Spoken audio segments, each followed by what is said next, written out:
Welcome back to Sampstra Games, the place to find new strategy games, and today we're going to play a game called Against the Moon. Now what we're going to be playing today is a demo that's available as a part of the Steam Game Festival, and this is a turn-based combat game with minion placement essentially. It's quite interesting and I like it quite a bit. It also has quite a good story. Wake up, children. The ancient sun is rising again, blessing us with another beautiful day. To survive. Horrors of this war tear apart our souls, infecting us with fear and despair. We feel it all. How hungry we are for hope. How exhausted we are from constant struggle, and how tired we are to lose those who we love. But fear nothing, children. Our ancient bones will protect and provide. Standing on the edge of complete extinction, we strive for unity. And while our citizens suffer to get us through today, the best of humanity will forge our future. Ultori, heroes of Arx, blessed with our mark, will strike back. Decisively, they will crush our enemies, redeeming sins of the past and reclaiming our legacy. Yes, today we are looking into oblivion, but with smiles, for we stand united and strong against our true enemy, against the moon. Last stronghold of humanity on Earth. The planet is now fully under the control of the Furos, a vicious species designed by humans centuries past, but now guided by the corrupt moon. The ancient city's infrastructure and defenses are badly degraded and require a constant supply of Luma, that enigmatic energy source upon which so much relies. With the human population in steady decline, faces everywhere are downcast and grim. Hope is fading. Galdir, one of Ark's most famous Ultori, sensed an unusual warp in the universal Luma flow. He was busy training a squadron of new recruits for the city guard. Recent data predicted more than 25% of them will die during their first year of service, either from the unrelenting moonstorms or during city maintenance operations. Despite these foreboding numbers, every student was quietly content to be training with the legend. Galdir was careful to conceal his unease about the Luma field from the youngsters. His task is to inspire. Whatever the trouble, the Ultori would deal with it. 25%, that's so much. That is a scary woman. Ark City herself, the living mother goddess of humanity, first picked up the signal from Sophia, the Theurgo Ultori. The signal's origin was far from the city walls in an area plagued with intense Furos activity. For Arx, the picture was clear. It was Arx who sent her on this secret mission, and she alone knew the consequences should Sophia not survive. Arx communicated a short message to Galdir. No other Ultori was included on the transmission. My child, gather your courage. I need you to collect my sarcophagus for an urgent mission. You must leave the city immediately. Tell no. Let your wisdom guide me, Mother, and I will be the weapon in your hands.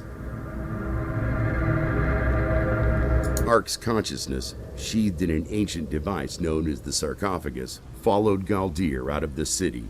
Together they headed into Furos territory. Galdir scanned their surroundings constantly, ready to counter any threat. The only place he never allowed his eyes to stray was the bleak, gray disk of the corrupted moon above. Furos gods have tracked us down. Do what you must, my son. Defensive strategy is best course of action. Protect the sarcophagus. We're gonna skip the rest of that.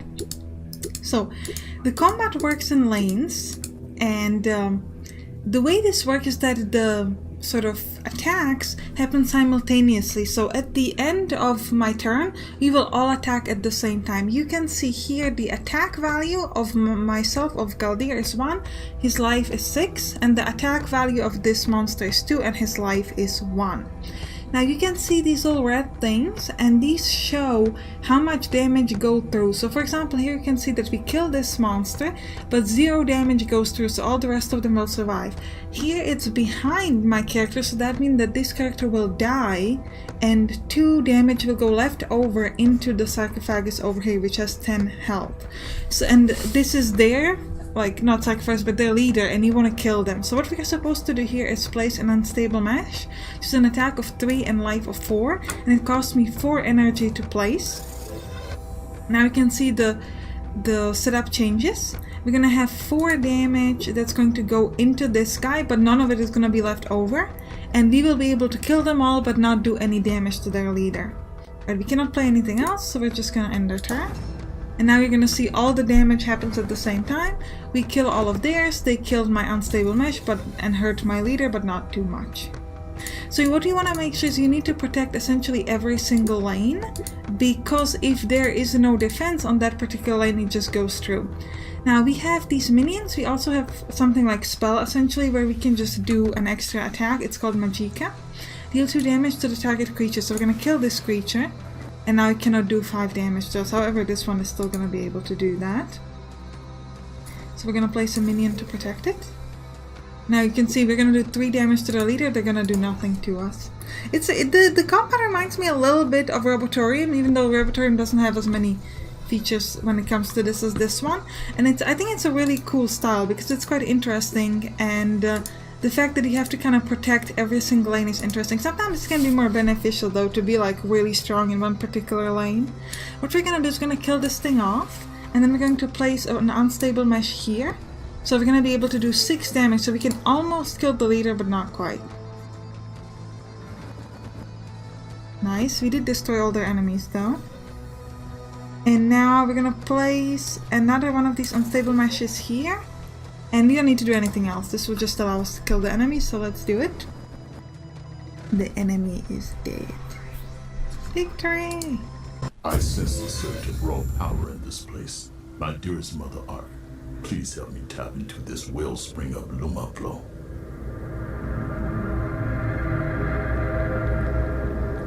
Agreed. Galdir's powerful forearms bulge as he kneels before his massive gauntlet, Earth Splitter, like a man worshipping at an altar. The Santitas Ultore are famous for their unbreakable discipline and martial prowess. This ritual is learned only by the greatest among them. No Duros may stand against me now. This power is almost limitless. But Arx, I sensed a rift during the ritual. Something powerful. Whatever it may be, there is no time. We must move at once if we are to save Sophia. Right. So we're gonna fight off these Furas. Okay. We're gonna start off by placing a minion over there, as the tutorial requires us to. And then we can place this thing. This thing has a special ability. This thing has this initiation, which means that whatever is written here will do things on initiation. So it's going to deal 1 damage to enemy in mirrored position. It's going to place it over here, which will allow us to kill this monster. Okay, we're going to end our turn. Now later on we're going to learn that our characters have ultimate abilities, also the sarcophagus. So once, if you gain up enough energy, you will be able to activate that particular ability. These wicked beasts, a mix between beast and machines, these ones. They have a special ability, and what they do is if there is 3 of them, they will gain +8 attack and +8 HP, so we want to really focus on finishing them off. So first thing I want to do is I don't want this thing to die, so we're going to place an unstable mesh here, and then we're going to place one of these monsters up there. We did 1 damage to it, now we're going to do 2 additional damage. It will kill it, but at least we can hit it a little bit. We're gonna make sure that we can kill it off before too many new monsters show up. Okay, so we've got 7 energy.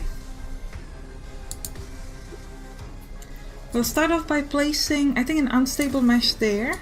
And we're gonna keep hitting this one. This one in the front. This one is the one we can destroy, hopefully. Down to 10 HP. Now at this point it's going to get a new body, which means that the attack that it has is increased by now, which is kind of insane. Those creatures are overwhelmed by the corrupted power of the moon. They won't survive long under such influence. It's time to show them the true might of the Altori. So this is going to be the ultimate ability. In order to use it, we need to have 3 of energy, which is this thing over here. Currently, 4. We currently only have 3, so we're going to place an energy sphere here. It's going to give us that 4 energy, and now I can use this ability. What this does, it's going to stun all the enemies. Yes, you're the hand of Arx, you're my weapon. Release your rage and show no mercy. They're all stunned. We're also going to place an unstable mesh, I think here, and a regular attack on this thing in the back. We'll end the turn. Now because it's stunned, it can't do any damage. I'm not quite sure why it dies. Maybe it's like a stun and then kill the ultimate ability. We broke their front line. I must eliminate their leader. Well, we're definitely gonna try. Let's place another one of these monsters there just to increase the attack. And we're gonna hit this monster up. So that we can ensure that they won't hurt us. We've also hit their leader quite hard, which is very, very good. I'm gonna place an unstable mesh here in the front, hit that up again. And now we can do 6 damage to the leader, so essentially we will finish off the leader. Which is good, because next time there'll be 3 of them again, which would be terrible for us. Victory! 3 decisive strikes. Galdir destroyed the final Furos. Even during the most frenzied combat, his will never wavered, his speed never slackened, his mind remained as clear as a freshwater pool.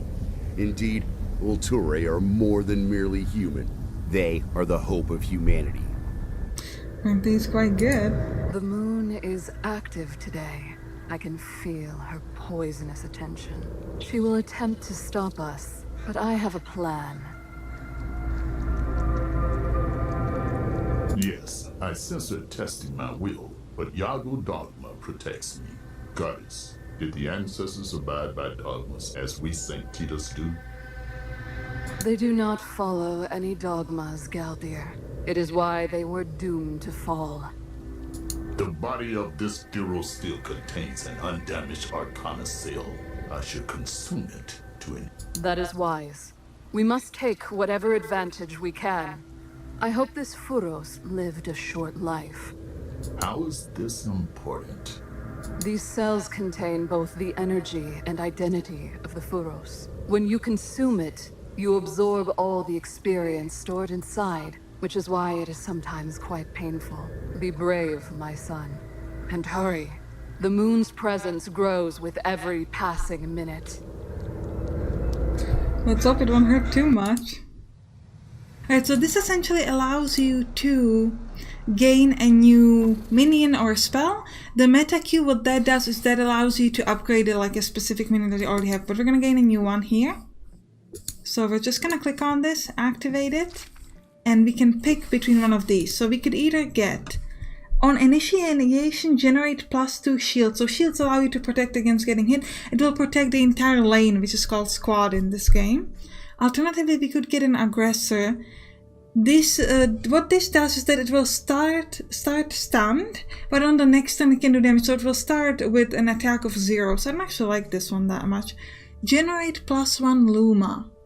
So Luma is the energy that we're using, like the purple one, the one that we're actually using to gain new minions and things like that. What is energy is the thing that we're using for ultimate power. So we have energy and Luma. I actually think this one's pretty good. He doesn't have too bad of a health, so he should be able to survive if the enemy is not too strong. And we'll try to put him in the back. But getting that +1 Luma per turn seems to be useful. Script means that it happens every turn, and initiation means it's only at the start of a turn. Another pack of Furos. These ones have special abilities. Okay, we're supposed to summon this guy who can give me a shield, so let's place him there. He has 1 HP though. And only gives you the shield on initiation, not afterwards. Now, oh, so actually those are not ones. There later on you're going to gain some that actually what they do is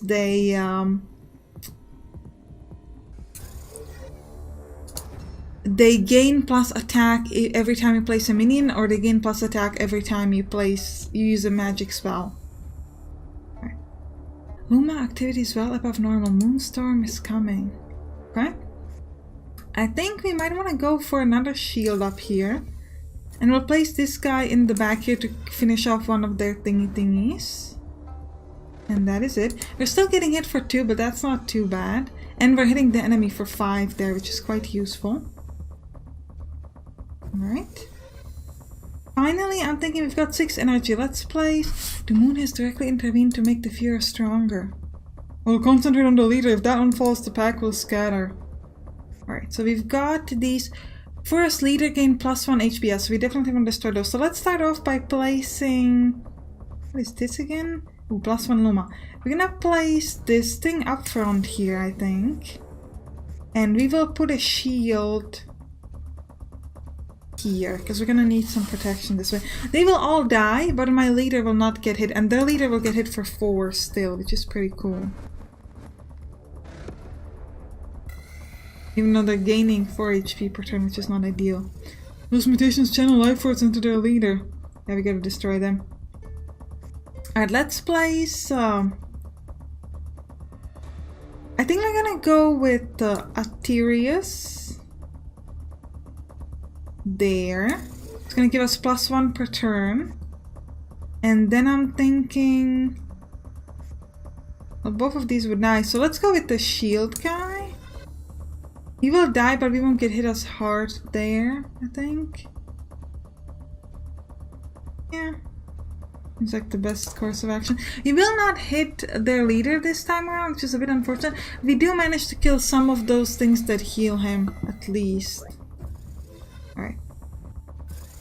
Got some more... Okay, we've got a friend. How about a helping hand from the Queen of Arcs? I will take that green cutie myself. Thank you. And she just kills them all. So this is gonna make it significantly easier for us. Amara, but how did you find us? It wasn't so difficult. The moon herself just released an insane amount of energy. That is the downside of power. The moon cannot hide its presence. Also, Gadia has never been very good at stealth. Okay. Now she has an ultimate ability which we can use. What it does is going to gain +3 attack on 1 turn and +3 HP and fights enemy with highest HP value. So we can actually use that because we've got the energy, so let's do it. Now she has an attack of 5. So we've got 7 energy, so let me place a monster here up front. And then this one there so we can destroy one of the enemies. And now we do additional damage. Yeah, we should be able to kill it on this turn, it seems even. No, actually, one more. We need one more, okay. Oh, that's alright. That's not too bad. Arcana power has been expanded with new powers, okay? Gonna use our new Magicka. What this does is deal 1 damage to all creatures in the target squad. So let's do it. Which allows us to insta-kill them all. Which is very, very nice. Let's finish them before the moon comes up with another trick. Yep, we're on it. We don't need to do anything else. They're all dead. Perfect. This is going to give us Metacube, which is going to allow us to upgrade. So let me show that off. No disrespect, but that fight would have been much easier if I had been invited. Instead, I had to rush from the city to save your heart at the last path of a moment. Next time, Amara, please. It was our mistake. You have our gratitude for your timely assistance. It was you who followed us. I'm glad to have such a powerful Ultori by my side. So what's our plan? You do have one, right? We did not have time to run a complete scan of this territory, but the area is heavily populated with Furos. Thanks, I noticed. Funny how your sanctionized strategies always end up with the charge blindly forward approach. Doubt corrupts courage. As a great Sanctita said a few centuries back, it is not your mind you must... Please, save the preaching for your recruits. Sophia's distress signals leads here. I have no information about this place, but we must save her. First, we're gonna get an upgrade though, so let me show it off. We're gonna use the Metacube, and we have to upgrade this one, but we can choose between either generate +2 shields on initiation and then +2 every turn, or generate +2 shields in each squad. So this means that upon placement, every squad is going to get protection, so it's a total of 6 protection. This could be quite useful, but I think we'll grab the sort of continuous shield. I like that better. Let's mutate. Right. And actually I think this is a good time to end the episode. I hope you enjoyed it. If you did, write down in the comments, and you can click on the right to watch Robotorium, which I already mentioned, or some other turn-based combat games. I'll see you there. Bye bye!